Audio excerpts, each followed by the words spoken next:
What's up, guys and gals? Welcome back to the Nerd Castle. Today in the world of indie games, we're going to be taking a look at a game called Shattered Heaven, which entered into early access, and due to just having all kinds of things to cover, just hadn't gotten around to it yet. Well, this morning I sat down and I put about two and a half hours into the game, and I'm ready to record a video on it. If you haven't seen Shattered Heaven before, this is a party-based deck-building RPG. So the thing is, most Slay the Spire-inspired games, they tend to just be like roguelite in format.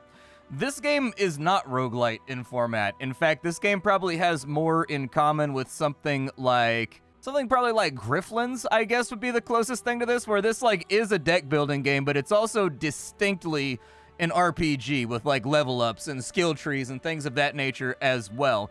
The artistry is very well done. Whoever did the environmental design for this game really dialed it in, and honestly, it's pretty intoxicating. I do have some complaints about the game, some things that I don't like about it, but by and large, I feel like you could do a whole lot worse, especially in a limited field. There's not a whole lot of card games that are actually narrative-focused RPGs. They are almost universally roguelites, and so it's interesting to see that applied to something that has a lot more dialogue and talking and wordiness to it. In this game, we will be taking a group of adventurers and diving down into a dungeon. Right now, the dungeon that I'm on is just the second floor of Naraka. I've already gone through the first floor, and before that I did the tutorial, and that was roughly like an hour and a half, 2 hours, I guess, to get through. I can't really glean the storyline right now. It's a little tiny bit sort of confusing. They move fast when they're hitting the ground, but as I understand it, there are a bunch of different tribes, and every tribe has like a Vestal, and we killed God in this game. Like, God is dead. We murdered him, and we're trying to get our Vestal to ascend to become the new god versus everybody else's Vestal also trying to become god. So as I understand it, we've got to kill somebody, and then all of us have to fight to the death to find out whose Vestal is going to become the new god or something like that. It's a little bit convoluted. I'm going to be skipping most of the dialogue in this game just because I'd rather be doing gameplay. The other half of that is just largely because the dialogue is going to seem kind of convoluted and confusing. I was here for the entire preceding 2 hours. I was here, and I'm still kind of having trouble following the storyline and why everybody's at each other's throats. I haven't read through all of the lore entries yet. That may be the missing piece, but the game has a very deep lore system that they kind of drop you into the middle of, and so I'm still picking out exactly what's going on here. Anyways, Chance and Fate are intertwined. Every time you go into a dungeon, it's going to put a buff or a debuff on the dungeon that's going to be there until you get out. So the chance to find normal events is up by 20%, and the chance to find Arcana is up by 5%. It's not going to mean a whole lot to you, but I forgot to mention and do my spiel. If you want to play Shattered Heaven, it's in early access right now. You can look down below in the description. You can check the game out. I will have it for you down there. On top of that, you can also take a look down there if you wanted to find links to things like my Discord, my Twitch stream. I am leaning a lot more heavily on Twitch lately and doing a lot more Twitch streaming, so I would recommend you migrate over there. But anyways, let's go ahead. We can also take a curse. We get these right here. They are kind of infused bones. So the currency of this game is bones, but these are magic bones. We can give these to the blacksmith, and the blacksmith will upgrade our stats and give us buffs that will last X amount of days or whatever else. I'll probably go Gargantuan's fine. We'll give the enemy 10 extra HP for the 25 magic bone bonus, I guess. All right, and now we're inside the dungeon. There was a trap, so Magni's not afraid of anything at all. He fights back hordes, swarms of monsters with his bare hands. Whenever his thunderous steps echo down a path of evil, demons and behemoths alike, they scram right away. Alas, that the proud warrior did not realize that sometimes a single thread is enough to make even a mountain fall. We can try to evade it, or we can use one of our resources, which is a trap disarming kit to disarm it. I'm going to do that. The cautious and well-equipped have one thing in common: fast thinking and a steady hand. There you go. So we evade the trap. So this is the world map, or I guess the dungeon map. It looks like exactly what you would expect from something like Warhammer 40k Mechanicus. The only difference is, thus far, there has not been any kind of flexing or strain upon the player. So in Warhammer 40k Mechanicus, the longer you're in the dungeon, bad things start to happen, which is why it's got the tippy-tap bounce around board game mechanic where you can only search so many rooms before a meter fills up and your whole life falls apart. This game doesn't have that. You are free to just kind of enjoy yourself and explore the dungeon at your own leisure. Totally fine with that. Some areas will have things inside of them. It looks like we actually found a treasure chest, but we need a key in order to get in there. The first thing that jumped out at me about this game is that the environmental design, the portraiture, and the artistry is utterly incredible. There is some degradation of quality when it comes to the actual individual portraits of the characters themselves and like dialogue and whatnot. It is not clear to me if they were done by the same artist. I get the feeling they may not have been. So like it feels to me like half the game was done by one artist and half the game was done by another artist like later on in development, but I can't prove it. But like there's a big difference between like some of the environmental designs and the background designs and also like the little title cards that pop up when you're doing narrative events and the art that exists in like dialogues and people talking to each other. And so anyways, I can't say much more than that. It's just a weird feeling that I've got. This is battle right here. We found our way into our first conflict. We've got 3 characters. This is our party. I forget the name of our tribe, but we're trying to get our Vestal, which is this girl over here, to ascend to godhood or something. The enemies, they imply what they're going to do, but they don't tell you directly. We can tell from looking at them that they're going to attack everyone, so they're going to do an AoE of some kind. We have an initiative track up here at the top of the screen. We have a bonus goal. So you don't just get loot in this game for doing dungeons. You have to do basically achievements that are procedurally generated every time you go into the dungeon. You'll have things like stack 6 bleed on an enemy. And if you do that, it fills up a little meter, and at certain thresholds, you get more and more stuff added to like the treasure chest when you finish the dungeon, basically. Some people will like that system. Some people will find it limiting. It's really goes person to person. I'm kind of indifferent about it. Like, I'm fine with it. I've been doing the little achievements, and they haven't seemed to be too bad. Our 3 characters, we have a DPSer up here. We have a Guardian, basically. He blocks and has lots of taunts, and that's our Vestal. She has a demon that lives inside of her, and she can summon the demon by feeding on the blood of enemies. Everybody has, like, their own special mechanic, too, so he's got, like, rage. That's exactly what it sounds like. The more he attacks, the more his rage meter fills up, and then he's got abilities that he can use over here on the right, which ties into the RPG elements, which are distinct from the deck building. Her right here, she's got a thing called Thirst, which is how much blood she's drunk, which fuels the demon inside of her to get extra bonus effects. And then I think hers is called Godhood or something like that, whereas she uses cards of different colors, it fills up this meter. So she needs to do a red and 2 greens for level 1, like a red, a green, and a blue for level 2, and she gets stronger and stronger, and it gives her extra bonuses. And so sometimes you're going to play things on her that you wouldn't normally play to fill up her meter, just to make stuff happen. But isn't this a good-looking battlefield right here? Like, look at the enemies. Look at the artistry. Good-looking game. Not bad. Definitely pleasing on the eye. Since they're going to AoE, there's not going to be a whole lot that I can do to protect my party from anything like that. So I'm just going to go all out on the DPS here, and we're just going to get in there and start swiping on them. We've got one more before the big tree guy goes. This is your APs down here, by the way. Everything has an AP cost. I can gain 3 thirst right now by playing this card. And that'll solve our problem right there with our little achievement that we've got to do for loot. So there we go. And now we've summoned a demon and we have 3 thirst, which means she should be able to do all kinds of crazy stuff on her next turn. She can also do things right now, so we can deal 5 damage and remove a buff from an enemy. We can deal 3 damage to everyone and put 2 bleeding on them. I'll probably do that. That sounds good. She's got so much thirst anyways that we might as well spend it on something good. So there's an AoE right there that they've thrown on out. On top of that, it's put curse on top of our characters. Everything in this game functions with the quality of life that you would expect, so if you right-click on things, it'll give you like a full display that tells you exactly what all of the little like Swift 1, Curse 1 does, so that you're never left in the dark. I personally probably would prefer it if you just moused over this and it came up in a separate window on the side or above and let you know, and then you could enable it and disable it inside the options, but the right-click is perfectly fine as well. This lady has a mechanic called Swift. Basically, whenever she plays a card that has Swift on it, she has to discard a card, and then she has to pick up a new card.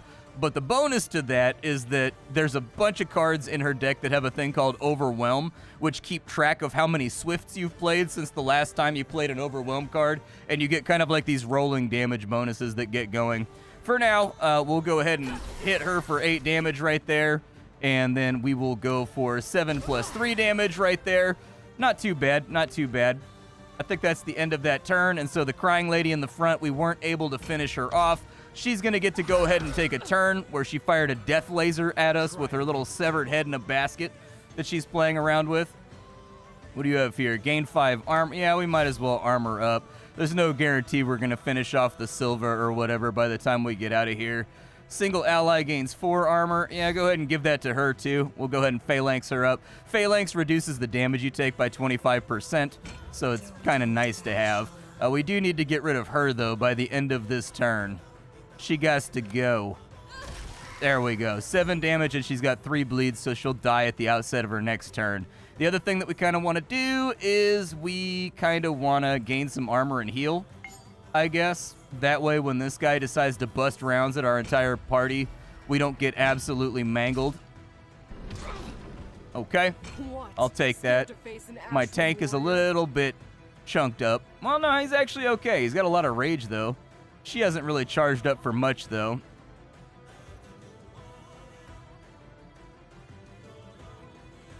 Soundtrack is good. I've liked it tremendously. I'll go ahead and let that play for a second.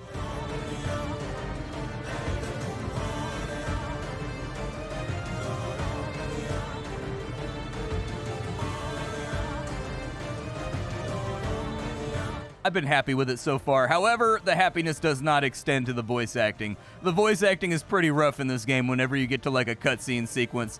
There are people who are clearly pretending to have accents that they do not have. Things of that nature.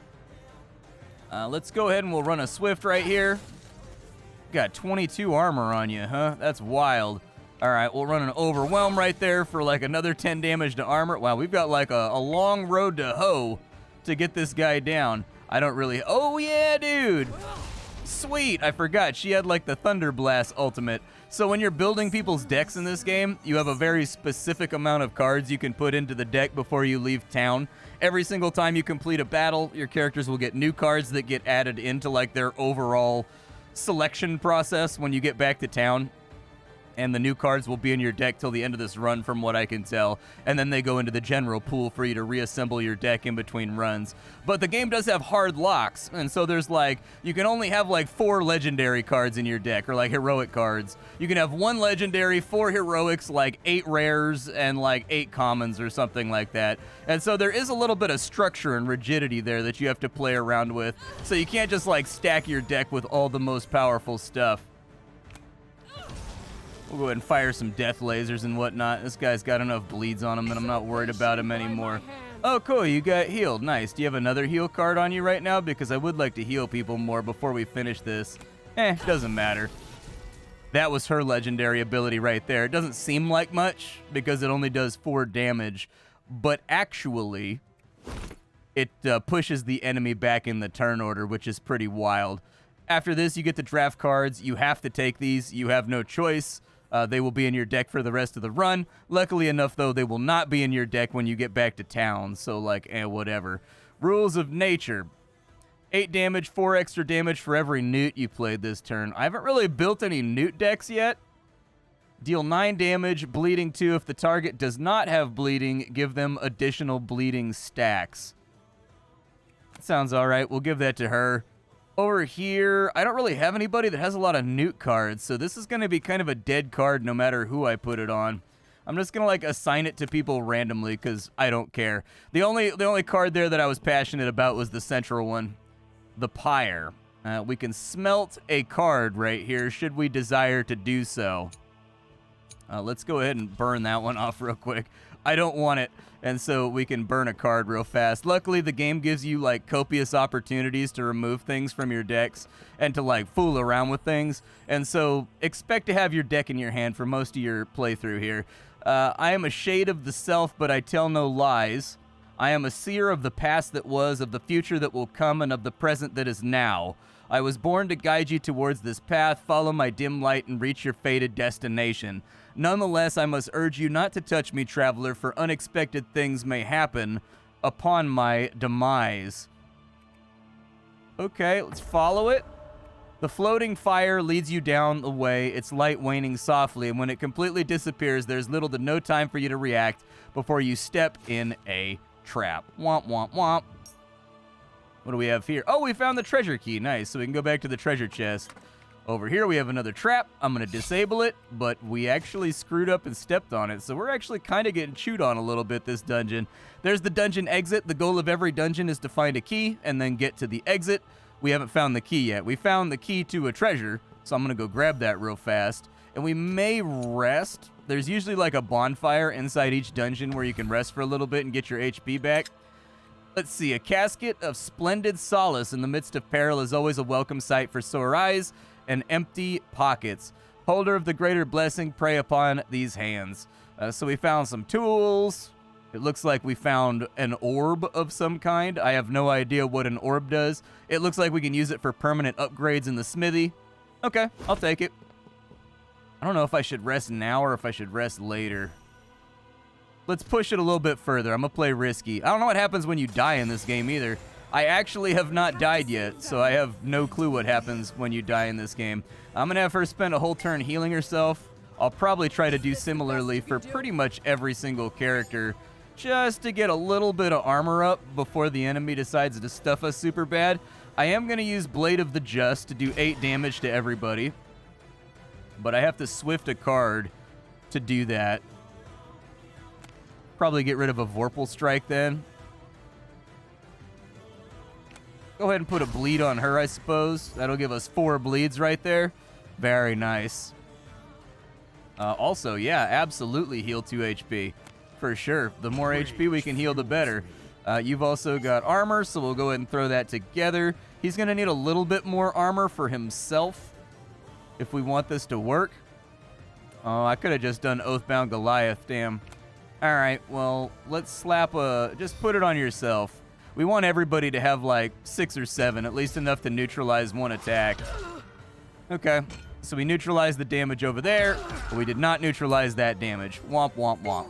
It looks like they just AoE over and over, so we're just going to have to kill somebody here.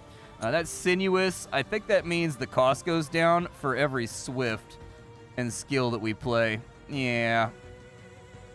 What does Blessing do? It increases your damage. All right. That should lower the cost right there. I could push your turn back, which I'm definitely going to do. That should now cost 0, which means I do 16 damage right there. Love that lightning animation. Looks absolutely fantastic. Dominus Sanctus Tool Bench. Dominus Drill Bit. All right, let's see here. Oh, we don't have a whole lot of DPS. All right, we don't have a whole lot of DPS on this turn. So I think we're just going to have to figure it out. Go ahead and armor yourself up. And then my other would be Protector 1, I guess, to jump in front of things. Although I don't even know if you can jump in front of things with AoEs. In some games it lets you do that, and in others it does not. Yeah, we're getting chewed on. Let's go ahead and we'll go Merciless Whip over here, unless I have something that generates... That puts Pity on them, which increases our damage by a bunch. I would like to gain Thirst, I guess, so that I can get Lemonades or whatever his name is up and running. That's the demon that lives inside of her, Lemonades. I don't know. If you have Lemonades summoned, all right, when you have Lemonades, you do a lot of extra damage, and you do a lot of, like, bonus things that, like, hurt a lot more than they normally would. So, for example, right here, we do extra damage, we do extra pity, extra bleeding. It's the good stuff. And we do want to finish one of these guys off pretty quick, though.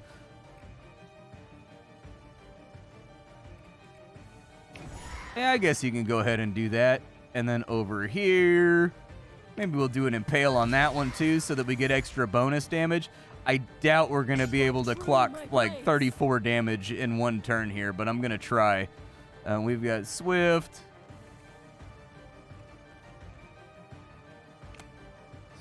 I'm going to armor her up, actually, I think.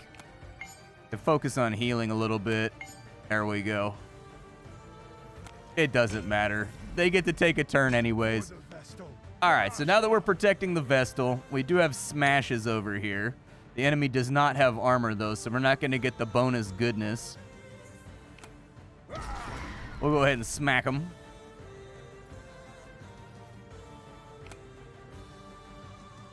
Maybe throw some armor on her because she's looking pretty rough.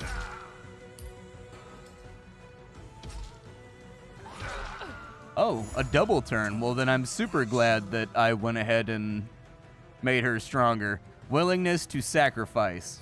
All right, well, go ahead and get some thirst, I guess. Oh, nice. You've got leech. Good. We'll get a little bit of health back then. I'm okay with it. You can keep adding curses to the deck, I guess. Oh, yeah, when they crit, you get little pop-ups like that. Like, you get little, like, blaze blue pop-ups, I guess. Oh, yeah, I forgot about I was supposed to be doing challenges and stuff. I didn't even look to see what my challenge was that fight. Womp womp. What does hatred do? The next card triggers its effect twice. All right, having assigned my cards, we need to find the key, but I'm pretty beat up, so I think we're going to rest for a minute. We will take our rest at the pyre. That extra HP actually causes these fights to drag out a little bit harder. I cannot tell you how much I like this scenescape for resting in this game. This is utterly gorgeous, and I think that's kind of what makes me feel like there was two different artists that worked on this game, is just the juxtaposition between the style and the shading and whatnot over here, where it's like an anime style, but it's an anime style that's also been infused with like a little bit of like Western fantasy in there, basically. And then like later on in the game in other sequences, it's like purely anime, and it sort of phases away from that. And so it's sort of interesting to wonder exactly what happened there. I'm going to use one of my APs. You get a bunch of APs at the fire that allow you to do things like heal or banish cards from your deck, or you can just get new cards for the run. It's up to you. I just need to heal for right now. I don't care about the other stuff. I'm trying to get back on the road. We'll go ahead and skip that too. The dialogue is fine in this game. There are some syntax errors. It's very clearly, to me, translated from another language, and that carries over also into some of the voice acting. So, for example, one character repeatedly refers to the party as like the Thunderborns, but in English you wouldn't pluralize Thunderborn. Thunderborn is singular and plural simultaneously. That is to say, if you take a word and combine it with like born, it means born of, and so you don't pluralize it. But anyway, there's little things like that here and there, but it's not super common. Hear it calling a name, my name. I plead to you, hazy candor of a fable. Do not lead me astray. Lucent axiom of ruin, do not tempt me further, for I know that both grace and doom coexist in you. Yet I can't help but wonder, if I were to embrace you, which one would you bestow upon me? I like my decks how they are right now. I would rather not dilute them with a bunch of, oh, you're a creepy looking guy, aren't you? Definitely seems like the kind of thing you wouldn't want peeking up over the back of the bed. Oh, we just got chunked. Wow. We got chunked something nasty. All right, well, she's going to have to play that so that she can get the leech effect, because I don't see anything else that she's got. Actually, she does generate thirst here. Go ahead and do it.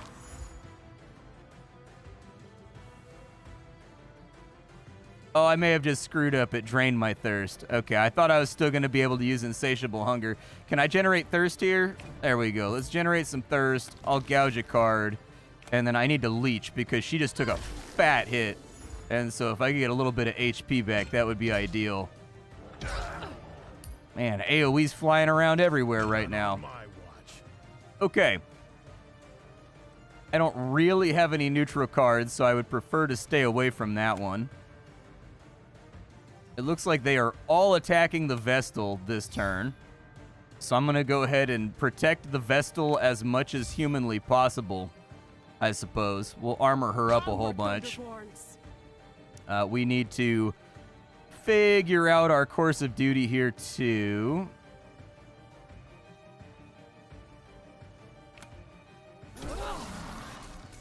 That pushed him back so that I get a double turn. I can take that. That's good. And we've got some overwhelms here. We got some swifts. Let's go ahead and do 8 damage to everybody, and we'll swift a card real quick. We will also heal ourselves, because we did take a little bit of a scuffing there. Oh, another heal came up, dude. All right. We've got like an infinite thing going right now. All right, we played so many swifts that we get to play our ultimate card, too. Get the Ublitus, because I think we can kill him faster than we can kill the Incubus. And so I think the Ublitus, wow, she's hitting hard right now. Oh, it's because she's got Deity 1, I was going to say. Let's see what else we can do here. So we've already got our red filled in. I would like to armor her, but that also fills in one of my green pips. And then I need to play a blue pip here. And that'll give her, like, level 2 deity.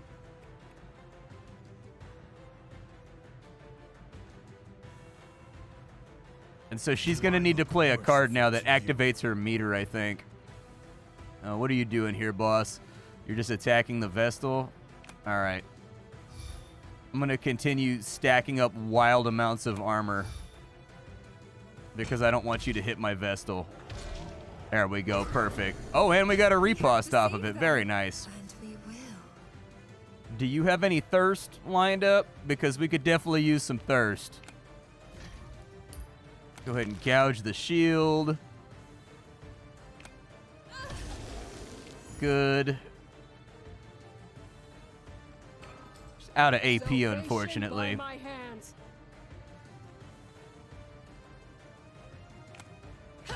I think we can just smash our way through right here and we'll be all right.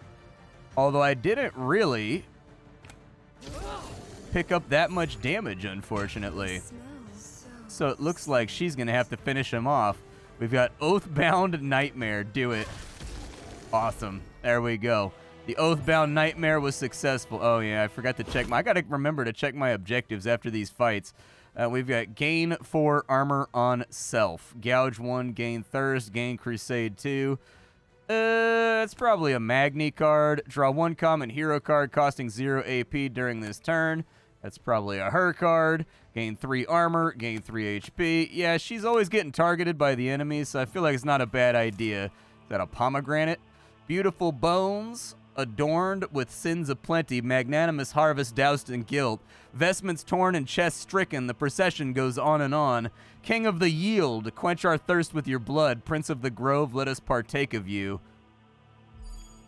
We got $20 for leaving it, so that's fine. Oh, we found the guy that lets us buy stuff. So basically we can pay for a heal, we can remove a card from a deck, we can buy the Fool, which I haven't done yet. But anyways, I think I still have not found the key to get out of here. Be vigilant now. A foreign and sort of malicious energy has filled the air, and everything seems eager to feed upon it. What is this wicked trick? Your steps are delayed by devilish ivy clinging to your feet and legs as if nature now wants you to be one with her. A quick scan of the luscious surroundings reveals that this rampant grass is not the only thing that seems too animated now. Well, look for the source.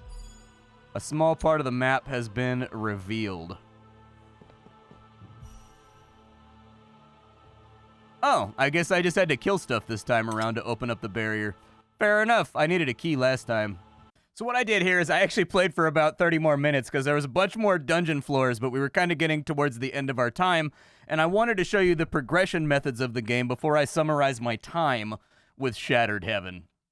And so hopefully this will take us on back to town. There has been a lot of dialogue. There have also been cutscenes and videos. They have been quite good. I'm actually kind of stoked about it. When you get back to town, everybody levels up and gets new cards added on into just their overall pool. It will summarize all the loot that you picked up along the way.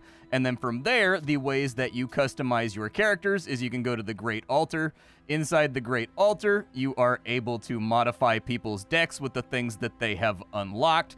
On top of that, you can also give them different equipment, so everybody can carry different potions, everybody can carry different trinkets that will increase their stats or their damage or whatever else. You can slot in 3 skills, depending on the skills that you've selected on your talent trees. So far from the things that I've thumbed over in the talent trees, there's good stuff in here. These talent trees are pretty nice, and when you get back, you always level up, so you always get some points to play around with. I haven't been disappointed with anybody's talent tree yet, and I think they work really well in, I guess, intertwining the RPG aspects and the non-card game attacks and things with the card games. Like, all of the characters seem to be designed fairly well. On top of that, when you get back to town, you can go to the merchant. This is the place where you will buy more potions, you will buy more tools for when you're in the dungeon, you will buy reagents for crafting. This game does have a crafting system that's done through the apothecary with various potions you can unlock. And then up here, we have the Dark Forge. Inside of the Dark Forge, you can spend those bones. You know how we gave every enemy on the map way more HP than they should have had in exchange for 25 of these bones? Well, the reason why you would do that is that you can use these to get huge buffs why do you need these red bones? Because they allow you to buy sort of like roguelite advancements, I guess. Party-wide buffs that just make you stronger, effectively. They make you heal in between levels, more healing after like fights, discounts from vendors, stuff like that. And then down here, you have the permanent things that you can play around with. So if you do a really good job finding loot down in the dungeon, you can increase everybody's crit chances, you can increase their armor, you can give them resistances, you can give them more HP. So definitely some collectathon aspects and also a lot of RPG aspects here to play around with. I like it. I'm a believer. Like, I think that Shattered Heaven is a game that's hitting on I don't like card games, but they've integrated the RPG systems, and there's enough narrative here that I have been enjoying myself. The one boss fight that I've done so far was very intricate, and you really had to pay attention in order to get past that boss fight. Like, it was not pulling punches at all. If you ignored the fundamental mechanic of that fight, you are going to lose. Period. I actually ended up losing party members in that fight, but we ultimately pulled it on out. So the things that I would say are bad about this game is that the voice acting is really hit or miss. Some of the voice actors are incredible, some of them are absolutely terrible, and it just sounds like they grabbed somebody from marketing in order to do like a couple of lines. On top of that, the mixed art style is a little bit weird. It's very clear that there's been some kind of lineup change with this game when it comes to the art team, because like half the art seems to be done in almost like a Dark Soulsy anime-infused Western-Eastern hybrid style that I think is absolutely intoxicating. And then there's a second style, which is just pure anime that pops up in various cutscenes and whatnot. And so those are the two things that I would point out that maybe jumped out to me as being just kind of like eyebrow raising. But aside from that, I found the combat to be visceral. It's entertaining. I love the fact that you've got a card game here, but you've also got active abilities that are enabled by talent trees and by things that you've bought around, so that you have a lot of options in combat. Like if you get a bad hand, you can still just like play your abilities that turn and deal a bunch of damage and be like, well, you know, bad. It mitigates RNG a little bit and also plays up the importance of building out your skill tree. And so I think they've actually got a really good hybrid here between effectively a deck builder and a narrative-based dungeon crawling RPG. And I think it's awesome. I like it a lot. Shattered Heaven. It's in early access right now. Go check it out. My name is Splattercat. I sift through the pile to find what's worthwhile in the world of indie games every single day so you don't have to. Today it was Shattered Heaven. Tomorrow it'll be something else. Thank you for sharing your time with me, and I will be back later, folks. Bye.